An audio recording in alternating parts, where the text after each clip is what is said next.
One of the pleasures of being a portrait photographer are the fascinating conversations we often have with our subjects. In this short film, I share my conversation with the author, musician, and painter, Jo Gamel. On my way to the airport, I'm going to Paris to show at the Louvre.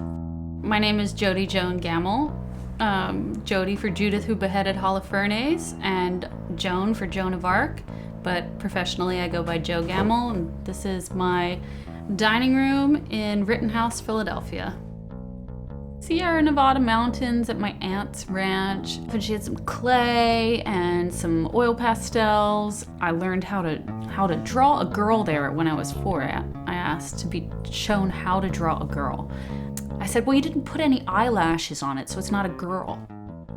I had so much fun playing with art at her house, and I don't think that I ever stopped being playful about anything that I make, whether it's the stories or the music or the fine art.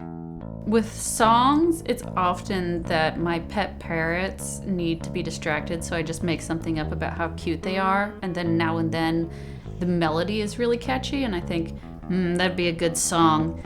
And for paintings, I go snorkeling during my surf trips, and I find shells in the water, and it's sort of like I'm acting out that divine serpentine femme fatale in the water, and I bring the shells home, and then they become a part of the images that I make. And then for writing, when I just see or hear about people doing interesting things, like I was thinking the other day about intergenerational like family myths that people pass. And that, I thought, that would be very interesting to write a piece of fiction, sci-fi fiction about, like an unknown secret and a whole history behind it.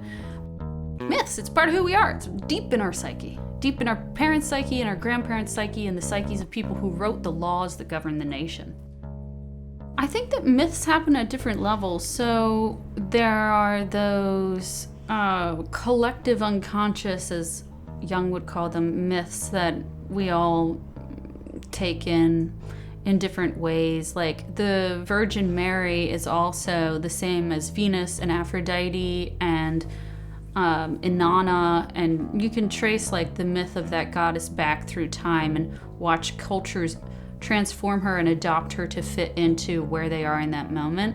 And in the sort of atheist America, our current iteration of Mary is Beyonce. It's not religious, and yet it is the figure, and she is sort of mythical. Gallery representation is so good for professional artists because it helps you develop your professionalism. You might make a beautiful painting and you forget to sign it, and you kind of like don't have the motivation to do it. You might make one interesting painting and never turn it into a series. You might never get your work framed. You might not take good pictures of your work for submissions. All of those acts you might not do if your painting is strictly for your own pleasure. Consistency throughout a series will get you to a good painting, so don't make one thing and expect that to be the best you can do. Make many. And then a mastery of your materials, which comes from practice.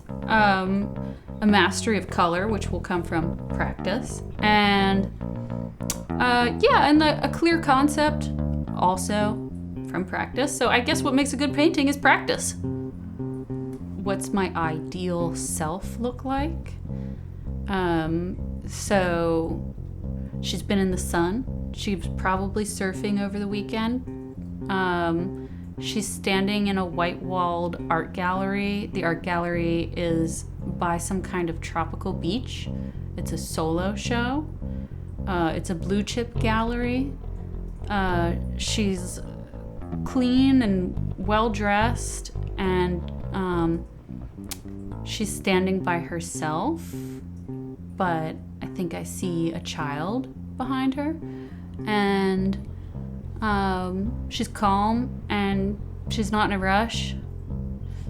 And so I ask her, how do I get where you are? And she tells me to trim the fat.